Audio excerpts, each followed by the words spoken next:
നമസ്കാരം. മലയാളി വാർത്തയിലേക്ക് സ്വാഗതം. കഴിഞ്ഞ ദിവസം ദില്ലിയിലെ ജന്തർ മന്ദറിൽ നിന്നും പാർലമെൻറ്റ് മന്ദിരത്തിലേക്ക് CJPയുടെ നേതൃത്വത്തിൽ നടത്തിയ മാർച്ച് അക്രമാസക്തമാവുകയും സംഘർഷത്തിൽ കലാശിക്കുകയും ഒക്കെ ചെയ്ത വാർത്ത പല മാധ്യമങ്ങളും പല രീതിയിലാണ് റിപ്പോർട്ട് ചെയ്തിട്ടുള്ളത്. കേരളത്തിലെ ബഹുഭൂരിപക്ഷം മാധ്യമങ്ങളും പോലീസ് നരനായാട്ട് എന്ന പേരിലാണ് ഈ ഒരു വാർത്ത റിപ്പോർട്ട് ചെയ്തിരിക്കുന്നത്. സമാധാനപരമായി സമരം നടത്തിയ വിദ്യാർത്ഥികൾക്ക് നേരെ ദില്ലി പോലീസ് വലിയ ആക്രമണം അഴിച്ചുവിട്ടു. പെൺകുട്ടികളെ പുരുഷ പോലീസ് ഉദ്യോഗസ്ഥർ ചെകിട്ടത്തടിച്ചു, കണ്ണീർ വാതകം പ്രയോഗിച്ചു. ഇങ്ങനെയുള്ള ഒട്ടനവധി നെറേറ്റീവുകളാണ് മലയാളത്തിലെ മാധ്യമങ്ങൾ നൽകി വരുന്നത്. സമാധാനപരമായ പ്രതിഷേധമായിരുന്നു, ജനാധിപത്യപരമായ പ്രതിഷേധത്തെ ഇങ്ങനെയാണോ ഒരു ജനാധിപത്യ സംവിധാനത്തിൽ നേരിടേണ്ടത് എന്നൊക്കെയുള്ള ചോദ്യങ്ങൾ കേരളത്തിൽ നിന്ന് ഉയർന്നു. കേരളത്തിലെ ചില നടീനടന്മാരുമൊക്കെ ഇത്തരം ചോദ്യവുമായി രംഗത്ത് വരുന്നുണ്ട്. ഇതൊക്കെ ഒരു ടൂൾ കിറ്റിൻ്റെ ഭാഗമാണ് എന്ന് വേണം കരുതാൻ. പക്ഷേ ദേശീയ മാധ്യമങ്ങളിൽ പലതും വിദ്യാർത്ഥി പ്രക്ഷോഭം അതിരുകടന്നു എന്ന രീതിയിലാണ് വാർത്തകൾ റിപ്പോർട്ട് ചെയ്യുന്നത്. അതായത് വിദ്യാർത്ഥികൾ അതീവ സുരക്ഷാ മേഖലയായ പാർലമെൻറ്റ് വളപ്പിലേക്ക് മാർച്ചുമായി എത്തി. ഇതിലേറ്റവും പ്രധാനപ്പെട്ട വസ്തുത റിപ്പോർട്ട് ചെയ്യുന്നത് എന്തായാലും ഇതിലേറ്റവും പ്രധാനപ്പെട്ട വസ്തുത എന്നത് പാർലമെൻറ്റ് മന്ദിരവും അതിന് ചുറ്റുപാടുമുള്ള പ്രദേശങ്ങളുമെല്ലാം അതീവ സുരക്ഷാ മേഖലയാണ്. പ്രത്യേകിച്ചും പാർലമെൻറ്റ് ആക്രമണത്തിന് ശേഷം ഇത്തരത്തിലുള്ള പരിപാടികളെല്ലാം വലിയ രീതിയിൽ അവിടെ നിയന്ത്രിക്കപ്പെട്ടിട്ടുണ്ട്. ഇനി എന്തെങ്കിലും തരത്തിലുള്ള പ്രതിഷേധ മാർച്ച് നടത്തണമെങ്കിൽ ഈ അടുത്ത കാലത്തെങ്ങും നമ്മൾ പാർലമെൻറ്റിലേക്ക് ഒരു മാർച്ച് നടത്തിയതായി ആരെങ്കിലും നടത്തിയതായി നമ്മൾ കേട്ടിട്ടില്ല. ഇങ്ങനെ ഒരു മാർച്ച് നടത്തണമെങ്കിൽ തീർച്ചയായും ദില്ലി പോലീസിൽ നിന്ന് ഇതിനുള്ള അനുവാദം വാങ്ങണം. നേരത്തെ മാർച്ചുമായി ബന്ധപ്പെട്ട അനുവാദം വാങ്ങിയിരിക്കണം. അപ്പോൾ പോലീസ് മാർച്ച് നടത്താൻ പ്രത്യേക സ്ഥലം അലോട്ട് ചെയ്യും. എവിടെ വെച്ചാണോ പോലീസ് തടയുന്നത്, ബാരിക്കേഡ് ഉപയോഗിച്ച് തടയുന്നത്, അവിടെ വെച്ച് സമരം അവസാനിപ്പിക്കുക. ഇതാണ് ജനാധിപത്യപരമായ രീതിയിൽ നടപ്പാക്കേണ്ട പാർലമെൻറ്റ് മാർച്ച്. പക്ഷേ എന്താണ് നടന്നത് എന്ന് ചോദിച്ചാൽ ഇങ്ങനെയൊരു പാർലമെൻറ്റ് മാർച്ചിന് അനുമതി തേടുകയോ ആരെങ്കിലും അനുമതി കൊടുക്കുകയോ ചെയ്തിട്ടില്ല എന്നുള്ളതാണ്. വെറുതെ ഇങ്ങനെ അതീവ സുരക്ഷാ മേഖലയിലേക്ക് ഒരു ജനക്കൂട്ടം ഇരച്ചു കയറുകയാണ്. അതിന് പിന്നിൽ വ്യക്തമായ ഗൂഢാലോചനയുണ്ട്. അനുമതി വാങ്ങണ്ട എന്ന് കരുതിക്കൂട്ടി തന്നെയാണ് ഇത്തരത്തിൽ സർക്കാരിനെ പ്രകോപിപ്പിക്കാൻ വേണ്ടി തന്നെയാണ് ഇങ്ങനെ ഒരു മാർച്ച് നടത്തിയത്. അതുകൊണ്ട് തന്നെ ബോധപൂർവം സർക്കാരിനെ പ്രകോപിപ്പിക്കാനായി ഈ മാർച്ചിൽ അക്രമ സംഭവങ്ങൾ അരങ്ങേറി എന്ന കാര്യത്തിലും തർക്കമൊന്നുമില്ല. ഇങ്ങനെ അതീവ സുരക്ഷാ മേഖലയിൽ അനുമതിയൊന്നുമില്ലാതെ മാർച്ച് നടത്തിയാൽ എന്താണോ പോലീസിന് ചെയ്യേണ്ടത് അത് മാത്രമേ പോലീസ് ചെയ്തിട്ടുള്ളൂ. തീർച്ചയായും അത്തരത്തിൽ അടികിട്ടിയിട്ടുണ്ടാവും, പലർക്കും പരിക്കേറ്റിട്ടുണ്ടാകും, ആൺപെൺ വ്യത്യാസമില്ലാതെ പലതരത്തിലുള്ള ആക്രമണങ്ങൾ അങ്ങോട്ടും ഇങ്ങോട്ടുമൊക്കെ നടത്തിയിട്ടുണ്ടാകും, കണ്ണീർ വാതക പ്രയോഗം ഉണ്ടായിട്ടുണ്ടാകും, ഗ്രനേഡ് ഉണ്ടായിട്ടുണ്ടാകും. ഇതെല്ലാം സത്യം തന്നെയാണ്. പക്ഷേ ഇതിനെ ഒരു ഇരവാദമായി ഉന്നയിച്ചുകൊണ്ട് ഈ സമരത്തെ കത്തിക്കാനാണ്, സമരത്തെ രാജ്യത്തിൻ്റെ മറ്റു പല ഭാഗങ്ങളിലും ഇട്ട് കത്തിക്കാനാണ് പലതരത്തിലുള്ള മാധ്യമ അജണ്ടകൾ നടപ്പിലാക്കിക്കൊണ്ടിരിക്കുന്നത്. ഇതിൻ്റെ ഭാഗമായിട്ടാണ് പല മാധ്യമങ്ങളും പല രീതിയിൽ ഈ വാർത്ത റിപ്പോർട്ട് ചെയ്തുകൊണ്ടിരിക്കുന്നത്. കേന്ദ്ര സർക്കാരിനെ അങ്ങേയറ്റം എതിർത്തുകൊണ്ടുള്ള രാഷ്ട്രീയ നീക്കമാണ് കേരളത്തിലടക്കമുള്ള ചില പ്രദേശങ്ങളിലുള്ള മാധ്യമങ്ങൾ നൽകി വരുന്നതും.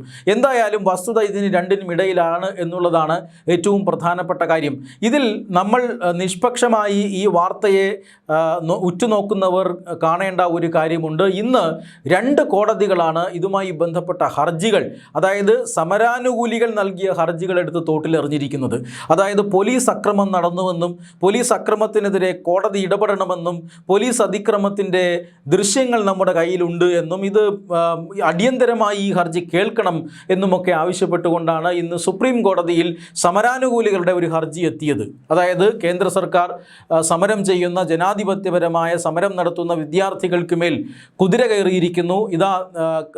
ദൃശ്യങ്ങളിതാ, ചവിട്ടിമെതിക്കുന്ന ദൃശ്യങ്ങളിതാ, വിദ്യാർത്ഥികളെ ബോധപൂർവം നരനായാട്ട് നടത്തുന്ന ദൃശ്യങ്ങളിതാ, പോലീസിൻ്റെ ക്രൂരകൃത്യമാണിത്, ഇതിൽ കോടതി ഇടപെടണം എന്നൊക്കെ പറഞ്ഞുകൊണ്ടാണ് ഹർജി വന്നിരിക്കുന്നത്. തീർച്ചയായും രണ്ടുപേരുടെയും വാദം ന്യായീകരിക്കാൻ കഴിയുന്ന ദൃശ്യങ്ങൾ എല്ലായിടത്തും ഉണ്ടാകും. പോലീസിനെ ആക്രമിക്കുന്ന ദൃശ്യങ്ങളുണ്ട്, പോലീസിൻ്റെ വാഹനങ്ങളെ മറിച്ചിടുന്ന ദൃശ്യങ്ങളുണ്ട്, മാത്രമല്ല വലിയ രീതിയിൽ പൊതുമുതൽ നശിപ്പിക്കുന്ന ദൃശ്യങ്ങളുണ്ട്. നേപ്പാൾ പോലെ ഉള്ള ഒരു കലാപമാണ് ഞങ്ങളുടെ ലക്ഷ്യമെന്നും പാർലമെൻറ്റ് ആക്രമിക്കുകയാണ് ഞങ്ങളുടെ ഉദ്ദേശമെന്നും ഈ മാധ്യമങ്ങൾക്ക് മുന്നിൽ പറയുന്ന ദൃശ്യങ്ങളുണ്ട്. മാധ്യമപ്രവർത്തകരെ, വനിതാ മാധ്യമപ്രവർത്തകരെ പോലും ഈ പറയുന്ന ആൾക്കൂട്ടത്തിൽ നിന്നും കടന്നുപിടിക്കുകയും ആക്രമിക്കുകയും ചെയ്യുന്ന ദൃശ്യങ്ങളുണ്ട്.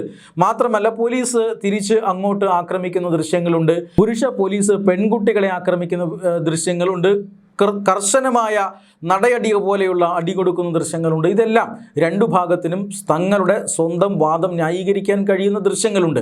ഈ ദൃശ്യങ്ങൾ ഇങ്ങനെ ഇരിക്കെയാണ് സമരാനുകൂലികൾക്ക് വേണ്ടി പോലീസ് നരനായാട്ട് നടത്തിയെന്നും സർക്കാരിനെതിരെ കോടതി ഇടപെടണമെന്നും ആവശ്യപ്പെട്ടുകൊണ്ട് സുപ്രീം കോടതിയിൽ ഇന്ന് ഹർജി എത്തിയിരിക്കുന്നത്. സുപ്രീം കോടതി ചീഫ് ജസ്റ്റിസ് അധ്യക്ഷനായ ബെഞ്ചിലാണ് ഈ ഹർജി പോയത്. അടിയന്തരമായി കേൾക്കണമെന്നായിരുന്നു ഹർജിക്കാരുടെ ആവശ്യം. എന്നാൽ അത് അടിയന്തരമായിട്ടൊന്നും കേൾക്കേണ്ട കാര്യമില്ല, ഞങ്ങളുടെ സമയം ഇവിടെ കളയരുത് എന്നാണ് ഹർജിക്കാരനോട് ക്ഷുഭിതരായിക്കൊണ്ട് സുപ്രീം കോടതി ചോദിച്ചത്.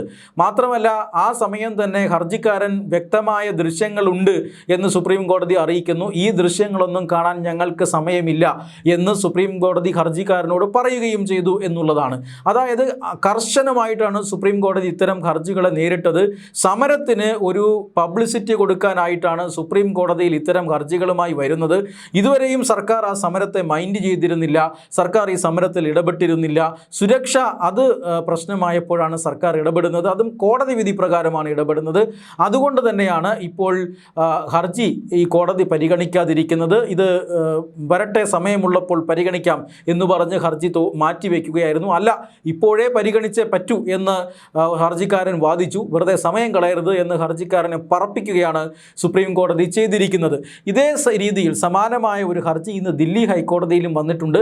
ദില്ലി ഹൈക്കോടതിയിലും ഇതേ തീരുമാനം തന്നെയാണ് എടുത്തിട്ടുള്ളത്. ഇക്കാര്യത്തിൽ തങ്ങൾക്ക് കേൾക്കാൻ, തീർച്ചയായും നിങ്ങൾ പറയുന്നത് കേൾക്കാം, പക്ഷെ അത് അടിയന്തരമായിട്ടൊന്നും കേൾക്കാൻ കഴിയില്ല എന്ന് ദില്ലി ഹൈക്കോടതിയും ഈ ഹർജികളെടുത്ത് തോട്ടിലെറിഞ്ഞിരിക്കുകയാണ്.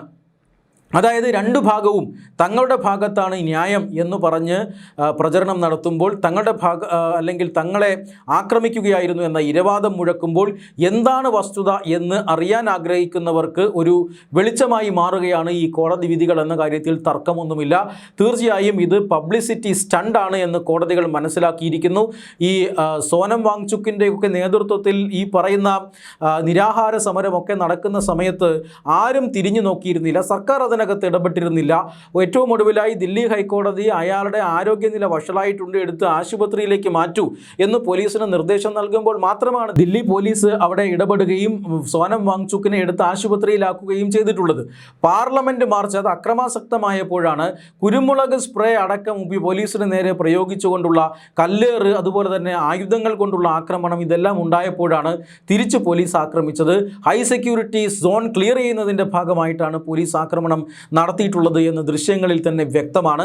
എന്നിരിക്കെയാണ് പുതിയ ദൃശ്യങ്ങളും പൊക്കിപ്പിടിച്ചുകൊണ്ട് സമരത്തിന് പബ്ലിസിറ്റി കിട്ടാൻ വേണ്ടി സുപ്രീം കോടതിയിലേക്ക് പോയത്. ഇതെന്തൊരു നിഷ്ഠൂരമായ ആക്രമണം എന്നോ മറ്റോ സുപ്രീം കോടതി പറഞ്ഞു കഴിഞ്ഞാൽ അത് പൊക്കിയെടുത്തുകൊണ്ട് വലിയ രാഷ്ട്രീയ ആയുധമാക്കാനുള്ള നീക്കമാണ് നടന്നിരിക്കുന്നത്. അത് കോടതികൾ മനസ്സിലാക്കിയിരിക്കുന്നു.